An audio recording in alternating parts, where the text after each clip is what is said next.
সাপ্তাহিক খবরে আপনাকে স্বাগত। দেখে নিই এই সপ্তাহে কি ভাইরাল হলো। এই সপ্তাহে ভাইরাল হয় এই সুন্দরী সন্ন্যাসিনী, নাম হর্ষা রিচারিয়া। আগে ইনফ্লুয়েন্সার ও অভিনেত্রী থেকে গত 2 বছর উনি সাধনা করছেন। ইনি কুম্ভ মেলায় আসার পর স্বরূপ মহারাজ ওনাকে নিয়ে এটা বলেন, वो अपना फॉलोअर्स बढ़ाने के लिए जिस प्रकार से ड्रामेटिस्ट लोग फिल्मों में पहन करके कपड़े रील के सामने आते हैं, वैसे ही उसका काम है। আর এরপরেই কুম্ভ মেলা থেকে চলে আসতে বাধ্য হন সন্ন্যাসিনী। क्योंकि ये जितने बड़े बड़े साधु संत खुद को बता रहे हैं और जिस तरह की अभद्र टिप्पणियां ये कर रहे हैं एक महिला को लेके जो उनकी बेटी समान है, उसके बाद वो ऐसा बोल रहे हैं, तो उनको शर्म आनी चाहिए कि एक लड़की जो धर्म से जुड़ने के लिए आई थी, धर्म को जानने के लिए आई थी, सनातन संस्कृति को जानने के लिए आई थी, आपने उसे इस लायक भी नहीं छोड़ा कि वो पूरे कुंभ में रुक पाए। তবে ইনস্টাগ্রামে গত 2 দিনে 10 লাখেরও বেশি ফলোয়ার বেড়ে যায় এনার। তবে অনেকে বলছে চিন্তা নেই, আগামী বিধানসভার টিকিট বা বিগ বসের টিকিট আপনার পাক্কা। ইনি হরিয়ানার ঝাঁঝরার বাসিন্দা অভয় সিং। কুম্ভ মেলায় এনার ছবিও ভাইরাল হয় IIT বাবা নামে। 2008 সালে ইনি জয়েন্ট পরীক্ষায় 731 র্যাঙ্ক করেছিলেন। পরে মাসে 3 লক্ষ টাকা মাইনের চাকরি করতেন। অবশেষে সন্ন্যাস জীবন গ্রহণ করেন। ये बताइए कि लास्ट जो आपकी सैलरी थी वो कितनी थी? लास्ट सैलरी की इंटरेस्ट आप लोगों का यार। लास्ट सैलरी मतलब जैसे वो ठीक है, वो कनाडा के हिसाब से ज़्यादा लगता है, वो मान लो कि 2.5-3 लाख। वैसे बाद में तो बहुत बढ़ गया, जो कि आवरली होता है ना उनका रेट। তবে ইতিমধ্যে ওনার বিরুদ্ধে অভিযোগ উঠেছে যে ইনি মদ ও গাঁজায় আসক্ত ও মানসিক বিকারগ্রস্ত।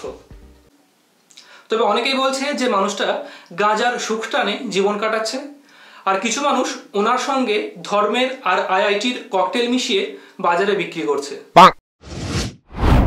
সাইফ আলী খানকে তার বাড়িতেই আক্রমণ করে এক দুষ্কৃতী। তাকে 6 বার ছুরি দিয়ে আঘাত করা হয়েছিল। পরে অটোতে করে তাকে হাসপাতালে নিয়ে যাওয়া হয়। তবে চিকিৎসকরা জানান উনি এখন সুস্থ আছেন। আর এই দুষ্কৃতী বাড়ি থেকে পালিয়ে যাওয়ার সময় CCTV ক্যামেরায় পোজ দিয়ে যায়, আর তার জেরেই পুলিশ তাকে গ্রেপ্তার করে ফেলে। আর এই ঘটনার জেরে সেই অটোওয়ালা এখন সেলিব্রিটি। আর সাইফ আলী খানের সিকিউরিটিদের জন্য এই ভিডিওটা ভাইরাল হচ্ছে।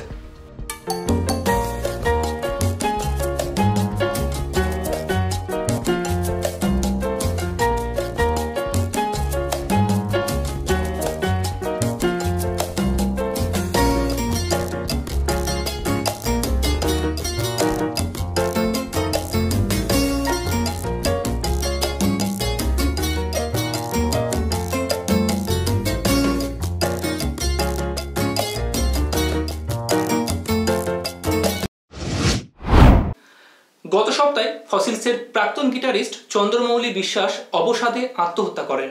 আর এই ঘটনার জেরেই রূপম ইসলাম ও ফসিলস ব্যান্ডকে নিয়ে সোশ্যাল মিডিয়াতে সমালোচনার ঝড় শুরু হয়। পরে রানাঘাটের 1 বছর বয়সী শিশুর 16 কোটি টাকা দামের ইনজেকশনের জন্য প্রোগ্রামের সম্পূর্ণ টাকা ডোনেট করেন রূপম ইসলাম। আমরা এখানে রানাঘাটে পারফর্ম করতে এসেছি। এখানে টোটাল যতটা প্রফিট যা হচ্ছে পুরোটাই আশঙ্কার কাছে ওর চিকিৎসার, ওর এই ইনজেকশনের জন্য যাচ্ছে। তারপর এই সিদ্ধান্তের জন্য প্রশংসার ঝড় সোশ্যাল মিডিয়াতে। চন্দননগর পুর নিগমের তরফে গাছের গায়ে লাগানো হয়েছে QR কোড, আর তা স্ক্যান করলেই বেরিয়ে আসবে সেই গাছের কি উপকারিতা ও অন্যান্য তথ্য। আর এই খবর শুনে স্বর্গ থেকে জগদীশ চন্দ্র বসু।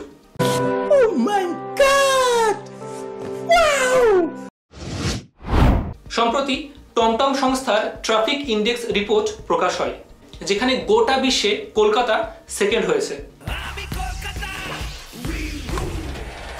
তবে যানজট অস্বস্তির মাপদণ্ড অনুযায়ী ভারতের মধ্যে প্রথম ও বিশ্বের মধ্যে দ্বিতীয় স্থান অর্জন করেছে কলকাতা। তবে তালিকায় তৃতীয় ও চতুর্থ স্থানে রয়েছে ভারতের ব্যাঙ্গালোর ও পুনে। তাই কলকাতার রাস্তায় বেরোনোর আগে হেডফোন নিতে ভুলবেন না। এই সপ্তাহে চ্যাম্পিয়ন ট্রফির জন্য ভারতীয় টিমের স্কোয়াড ঘোষণা করা হয়। জসপ্রীত বুমরা স্কোয়াডে আছেন, তবে উনি পুরোপুরি সুস্থ হতে না পারলে ওনার জায়গায় আসবেন হর্ষিত রানা। আর ক্যাপ্টেন রোহিত শর্মার সঙ্গে ভাইস ক্যাপ্টেন থাকছেন শুভমান গিল। এবার আসছি কারেন্ট অ্যাফেয়ার্সে। ইসরায়েল ও প্যালেস্তাইনের মধ্যে দীর্ঘ 15 মাস ধরে চলতে থাকা রক্তক্ষয়ী যুদ্ধের অবসান হলো। প্যালেস্তাইনের হামাস ও ইসরায়েলের মধ্যে যুদ্ধবিরতির চুক্তি হয়, আর সেই চুক্তি মতো ধাপে ধাপে মুক্তি দেওয়া হচ্ছে বন্দীদের।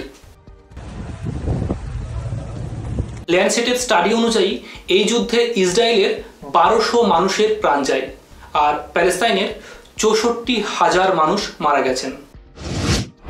এবার আসছি ইসরোর স্প্যাডেক্স মিশনে। গত 30 ডিসেম্বর PSLV C-60 মাধ্যমে সফলভাবে 2টি স্যাটেলাইট মহাকাশে পাঠায় ইসরো। তাতে 2টি স্যাটেলাইট ছিল SDX-01 চেজার এবং SDX-02 টার্গেট। উদ্দেশ্য, এই স্যাটেলাইট দুটিকেই যুক্ত করা হবে মহাকাশে। 16 জানুয়ারি প্রথমে 20 কিলোমিটার দূরে পাঠানো হয় স্যাটেলাইট দুটিকে। তারপর ক্রমশ কাছাকাছি এগিয়ে আসছিল টার্গেট এবং চেজার। গতি কমিয়ে টার্গেট এবং চেজার ঘন্টায় মাত্র 10 মিলিমিটার গতিতে একে অন্যের দিকে এগোতে শুরু করে, আর তারপরই এলো সেই হ্যান্ডশেক মোমেন্ট। জুড়ে গেল SDX-01 এবং SDX-02। The first docking in by India. ভূপৃষ্ঠ থেকে প্রায় 475 কিলোমিটার উপরে মহাকাশে 2 স্যাটেলাইটকে জুড়ে দেওয়ায় চতুর্থবারের প্রচেষ্টায় সফল হলো ইসরো। আমেরিকা, রাশিয়া এবং চীনের পর তালিকায় নাম উঠল ভারতেরও। প্রথম খো খো বিশ্বকাপে ভারতের জয় জয়কার। প্রথমে বিশ্ব চ্যাম্পিয়ন হয়েছিল ভারতের মেয়েরা, আর এবার বিশ্ব চ্যাম্পিয়ন হলো ভারতের ছেলেরা।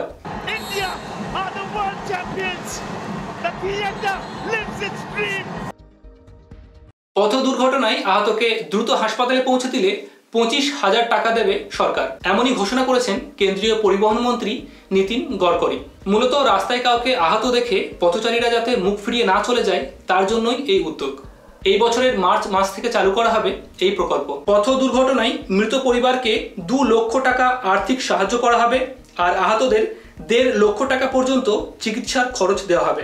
তবে অনেকে বলছে এবার কে আগে সাহায্য করবে তার জন্য লড়াই হতে পারে।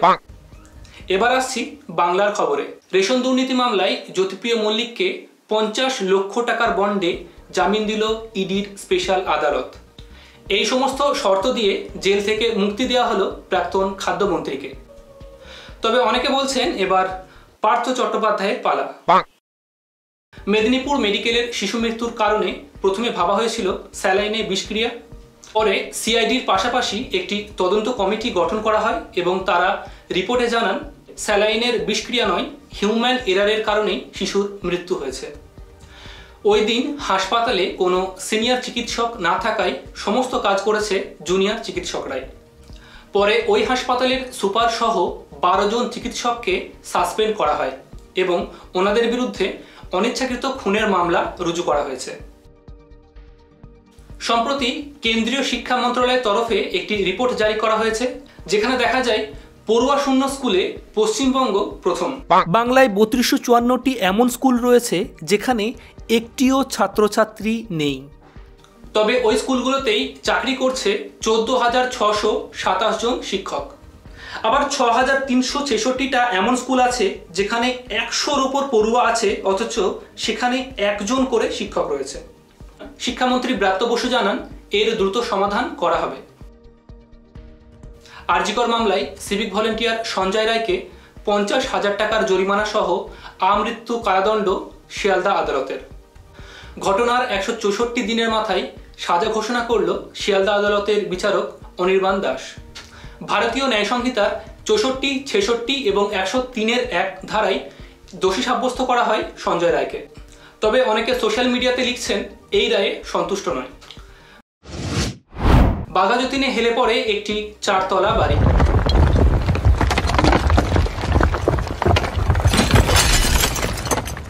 স্বাভাবিকভাবেই দুর্নীতির অভিযোগ ওঠে কাউন্সিলর এবং পৌরসভার বিরুদ্ধে। ফেসবুকে একটা মিম ভাইরাল হচ্ছে যে ইতালির পিসার হ্যালানোমিনার এবং বাংলার একে একে সবাই জামিন পেয়ে গেলেও প্রাক্তন শিক্ষামন্ত্রী পার্থ চট্টোপাধ্যায় এখনো জামিন পাননি। এদিকে ফেব্রুয়ারি মাস মানে প্রেমের মাস এগিয়ে আসছে। এদিন জামিনে মুক্ত অর্পিতার সঙ্গে আদালত চত্বরে মুখোমুখি হয় দুজন।